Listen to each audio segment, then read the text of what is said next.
Welcome here to TalkFCB and welcome back to the channel here today, guys. We're in jubilant mood after a game. The feeling right now is absolutely incredible. I could get used to this. I really could. And today we're going to be talking about exactly how we got here, how we made it to this point in such a short space of time. We're going to be talking about Barca's transformation over the past two games. 10 goals have been scored, 0 conceded, with magical football, and the two Joaos have been at the very beating heart of that. But every player, every contribution is going to be recognised today. There's lots of credit to go around, so come on.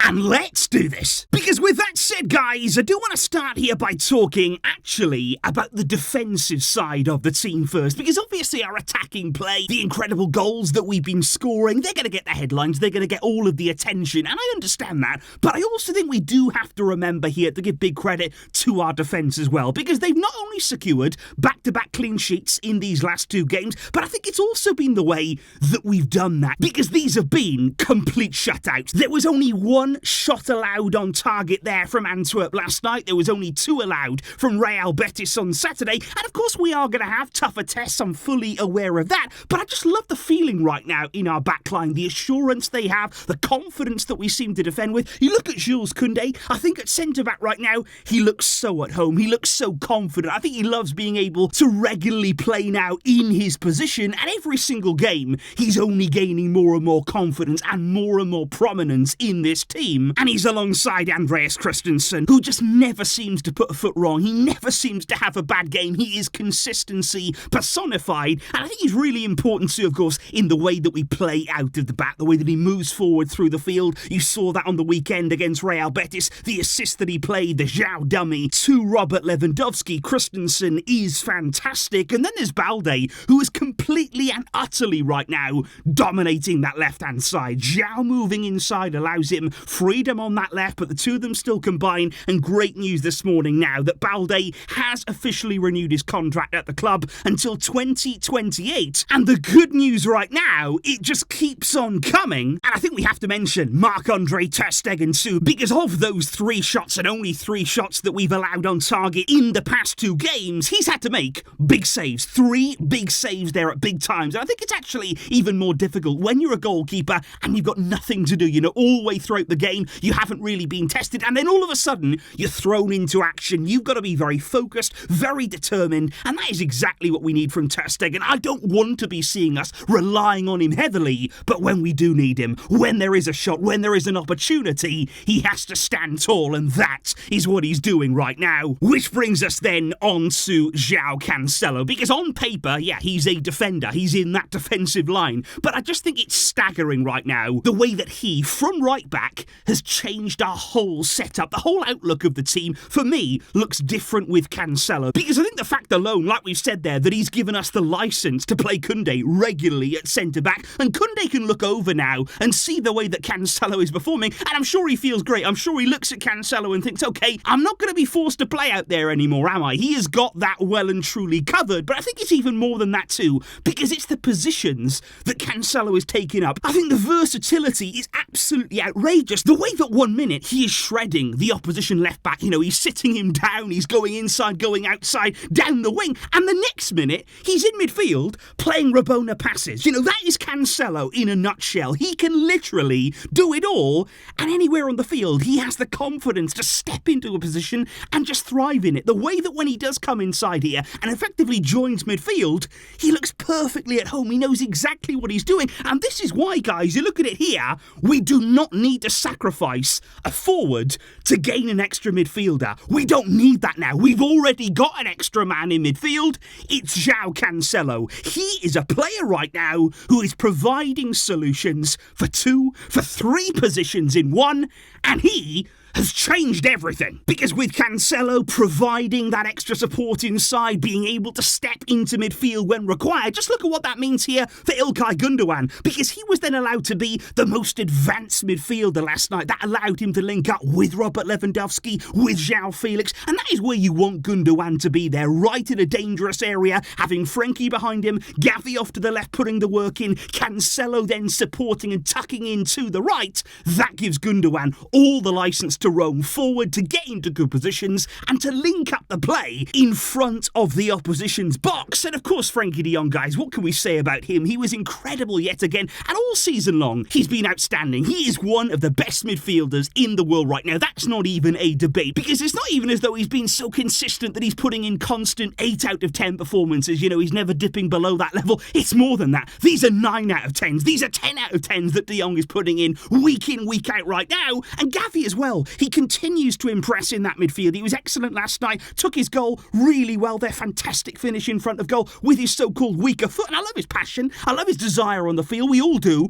But he's a lot more than that too. He is a lot more. He brings more to the table than that. And we still cannot forget too that he is only 19 years old. Absolutely incredible. Which brings us on then to our attacking play, to our forward line. Because yet again, we've lined up, guys, with 3 forwards in the team. That is crucial. It is absolutely vital that we do that, because the options that it give us there, you look at the game yesterday, the amount of threats that we had right across the pitch, it was extraordinary. That makes us dangerous. And that is what we've been these past 2 games. You look at this Barca team, you look at the players out there, and you think, we're a big threat. We are going to cause any defence problems. And I thought it was very, very telling after the game yesterday. A really good win, a really big win from Barca. Lewandowski's come out. And remember, this is somebody who's been very outspoken about Barca showing more attacking intent, playing with more naturally offensive players, getting support there in the final third. And yesterday, I thought his words again echoed what many of us have been feeling, because Lewandowski said,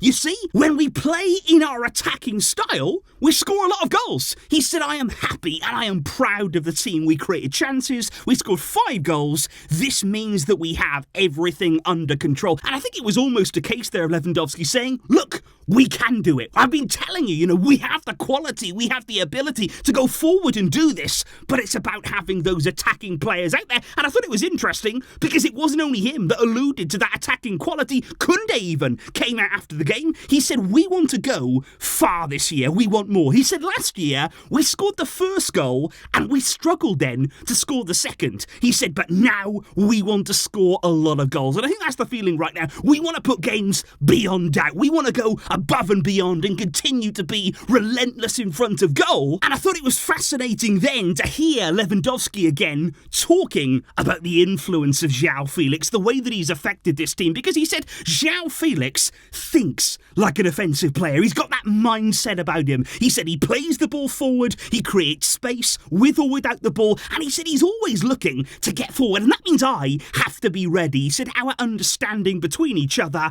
it started immediately, and that is what I've been talking about there in terms of natural attacking players. They've got that mindset. They have that first thought, getting forward, getting into dangerous areas, creating something, scoring something, and that is what we're seeing right now. And I think Joao Felix, just like Cancelo, he's transformed our team, because it's not only just about what he's doing. You look at his stats right now, 3 goals in 2 games. He's got an assist as well. That's technically 2 assists, of course, with a dummy against Betis, and that is an absolutely incredible start for him at the club. But it's not only about that. It's not just about what he's brought himself, but it's what he's done for everybody else. It's the way that he's affected those around him in a positive way, because he's given the midfield more options there, more opportunities to pass the ball forward. He's up the tempo. He has brought intensity and pace to this team, and pace to our attacking play, and also he's created combinations. He has managed to strike up so early on here partnerships in dangerous positions to create combination play, and it has all come together perfectly. And one of the biggest things, guys, by far and away, he's brought back Robert Lewandowski. He has brought back the player that we knew and we loved at the start of last season. It's the player that he needed. Lewandowski there, you can hear how glad he is that Joao Felix is here, that he's with him, that he's able to support him, that he won't be left isolated, that he's going to have more chances. That's what Lewandowski has desperately needed. And I would just like to point out right now, guys, you've got Lewandowski scoring goals again. You've got Joao Felix now really chipping in and scoring. How long has it been since we had 2 players that we could call upon to regularly score goals at Barca? The opposition now, they can't just mark one. They can't just look at one of our forwards and think, okay, if we mark them out the game, that's Barca kept quiet. Because if they put too much attention, too many players right now on Lewandowski, then Joao Felix becomes free, and vice versa too. You put too much emphasis right now on Felix, and Lewandowski is going to get more chances. And I just think right now, it's going even further too, because it's not just about Felix, it's not just about Lewandowski, because now the third attacker at Barca is also getting more space. Things are also opening up for them, and we saw it last night with Rafinha. Scored against Betis, of course, on Saturday, followed it up here a start. He was involved in 2 of the goals, one of them, of course, an own goal, but a brilliant assist on the other, and he looked so much more lively than he had done. And of course, Ferran too, he played against Betis, played a very, very good game and scored as well. And we have gone here at Barca from having only Lewandowski as our sole goal threat from last season to now, in back-to-back games, we're talking about the whole front three contributing at Barca. We are talking about every single player in that attacking line bringing something to the table, scoring a goal, providing an assist, and we have so many threats right now, and we're using them. That is the key. And the transformation that we've seen over these past 2 games, and I know it's only 2 games, I know that we have to keep this going, but the signs are there. The quality is there. It has been now for a while. We are using what we have. We are using this squad to its full potential, and I'm incredibly excited to see how we continue to grow as a team, how every single one of these players progresses as the season goes on, because the tests are going to get harder. We're going to have more difficult games, more difficult challenges to come. But I think this group, and I think these players, they can raise their game. They are fully capable of going still to another level. And please do let me know, guys, in the comments down below here today, what are your thoughts right now about what you're seeing, about the team that we see out there, and about the way now that Xavi is getting things under control. We are starting to see the magic again. Let me know your feelings down below. There's a great atmosphere right away around the club right now, and I thank all of you guys for getting involved and bringing the energy. I will see you soon though. There will be more coming. You can absolutely count on that. Enjoy your day and continue to enjoy these wins. But until next time, as always, Visca El Barça.